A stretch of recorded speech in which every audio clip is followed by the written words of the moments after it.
News bureau. नमस्कार, मैं हूं जसलीन और आप देख रहे हैं ओशियानिक न्यूज ब्यूरो। आज की हेडलाइंस में बात होगी इलेक्शन ट्रांसपेरेंसी से लेके क्लाइमेट चेंज के डेंजरस इफेक्ट्स की। सुप्रीम कोर्ट के बड़े से ईरान इजराइल वार पर डोनाल्ड ट्रंप की इमरजेंसी मीटिंग तक, और नोएडा में ट्रैफिक सिस्टम को हिला दिया, सब कुछ डिटेल में। तो चलिए शुरू करते हैं आज की बड़ी खबरों के साथ। बंगाल इलेक्शन और SIR एक्सरसाइज का असर। सबसे पहली बड़ी खबर वेस्ट बंगाल की पॉलिटिक्स से जुड़ी हुई। इलेक्शन कमीशन के स्पेशल इंटेंसिव रिवीजन यानी SIR एक्सरसाइज को लेकर काफी डिबेट चल रही है। ऑपोजिशन पार्टीज का कहना था कि वोटर लिस्ट वेरिफिकेशन के नाम पर कई जेन्युइन वोटर्स को टारगेट करा जा सकता है, लेकिन अब सवाल ये है कि क्या इस एक्सरसाइज ने बंगाल के इलेक्शन रिजल्ट्स को कई तरह से इम्पैक्ट किया है। पॉलिटिकल एनालिस्ट का मानना है कि वोटर वेरिफिकेशन प्रोसेस ने इलेक्टोरल ट्रांसपेरेंसी को स्ट्रेंथन करने की कोशिश करी है, लेकिन ऑपोजिशन इसे डेमोक्रेसी के लिए एक चैलेंज बता रही है। ग्राउंड रिपोर्ट्स के मुताबिक कई एरियाज में वोटर डाटा वेरिफिकेशन एग्रेसिवली किया जा रहा है, जिससे पॉलिटिकल टेंशन भी बढ़ रहा है। बीजेपी और रूलिंग पार्टीज के बीच एक्यूजेशन का सिलसिला लगातार जारी है। अब सबकी नजरें इस बात पर है कि आने वाले इलेक्शंस में इलेक्शन कमीशन किस तरह बैलेंस मेंटेन करता है। फ्री एंड फेयर इलेक्शन के नाम पर स्ट्रिक्ट वेरिफिकेशन या वोटर हरासमेंट का डिबेट और इंटेंस होने वाला है। अब बढ़ते हैं हमारी अगली खबर की ओर। सुप्रीम कोर्ट का big statement on SIR exercise. इसी इशू से जुड़ी एक और बड़ी अपडेट सुप्रीम कोर्ट से सामने आई है। सुप्रीम कोर्ट ने SIR एक्सरसाइज को फ्री एंड फेयर इलेक्शन की डायरेक्शन में एक पॉजिटिव स्टेप बताया है। कोर्ट का मानना है कि ट्रांसपेरेंट वोटर वेरिफिकेशन डेमोक्रेसी को स्ट्रांग बनाता है और फेक वोटिंग को रोकने में मदद करता है। हालांकि कोर्ट ने भी एम्फसाइज किया है कि जेन्युइन वोटर्स को अननेसेसरी हरासमेंट नहीं होना चाहिए। लीगल एक्सपर्ट्स के हिसाब से ये जजमेंट इलेक्शन कमीशन को स्ट्रॉन्ग कॉन्स्टिट्यूशनल बैकिंग देता है। पॉलिटिकल सर्कल्स में इस डिसीजन को लेकर मिक्स्ड रिएक्शन देखने को मिल रहे हैं।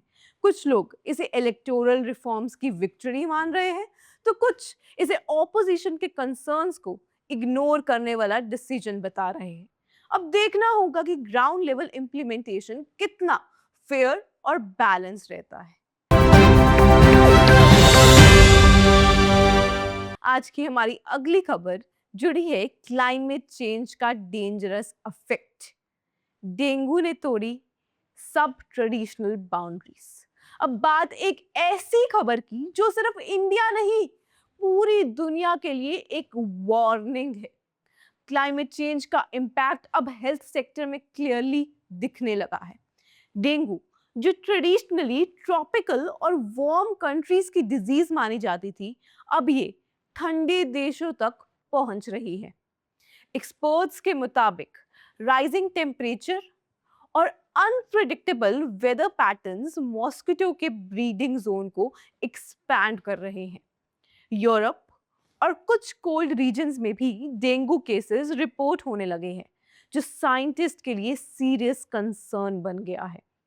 हेल्थ ऑर्गेनाइजेशन का कहना है कि अगर क्लाइमेट चेंज इसी स्पीड से बढ़ता रहा तो फ्यूचर में मॉस्किटो बॉर्न डिजीज का ग्लोबल स्प्रेड और भी डेंजरस हो सकता है।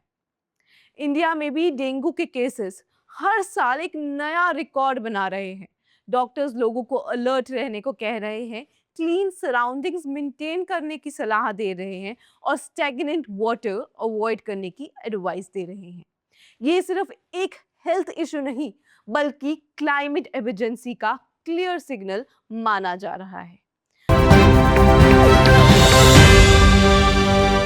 आज की हमारी अगली बड़ी खबर जुड़ी है पॉपुलेशन चेंजेस पर सेंटर का हाई लेवल कमिटी।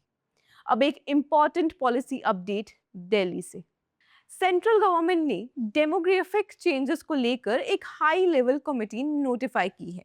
इस कमेटी का फोकस होगा कि इंडिया की चेंजिंग पॉपुलेशन ट्रेंड्स को स्टडी करना, जैसे ageing population, youth employment pressure, urban migration और फॉलिंग फर्टिलिटी रेट्स। एक्सपर्ट्स का मानना है कि इंडिया की पॉपुलेशन स्ट्रक्चर रैपिडली चेंज हो रही है और फ्यूचर इकोनॉमिक प्लानिंग के लिए टाइमली स्ट्रैटेजी बनाना बहुत ही जरूरी है। Committee education, health care, jobs और सोशल वेलफेयर पॉलिसीज पर भी रिकमेंडेशन दे सकती है।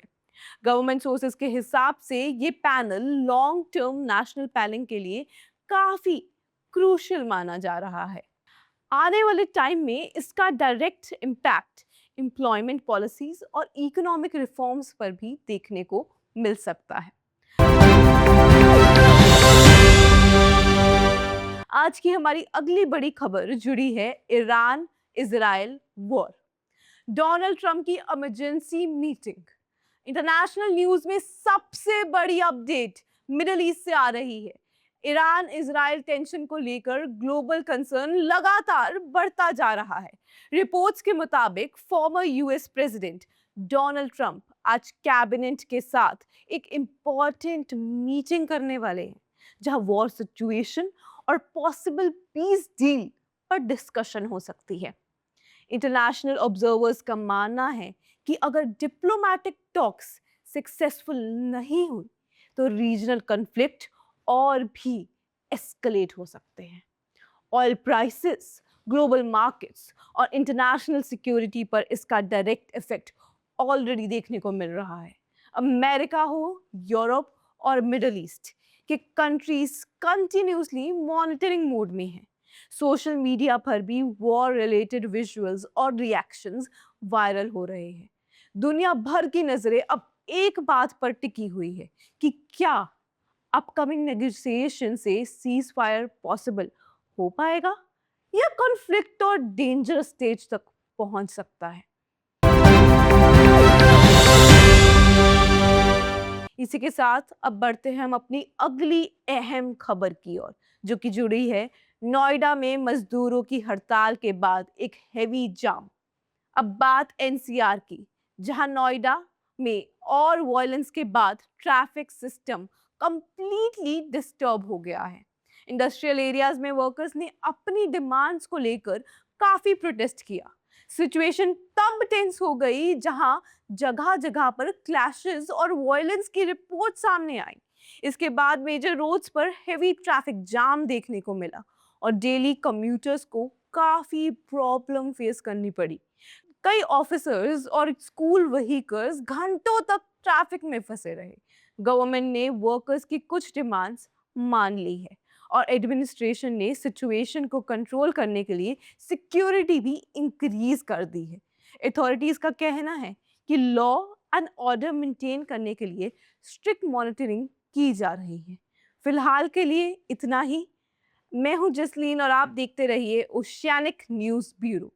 इस चैनल को लाइक, सब्सक्राइब और कमेंट में अपने व्यूज देना ना भूलिएगा और साथ ही डाउनलोड कीजिए ओशियानिक स्ट्रीम ऐप अपने मोबाइल फोन पर और जुड़े रहिए देश और दुनिया की बड़ी खबरों के साथ। Oceanic news bureau.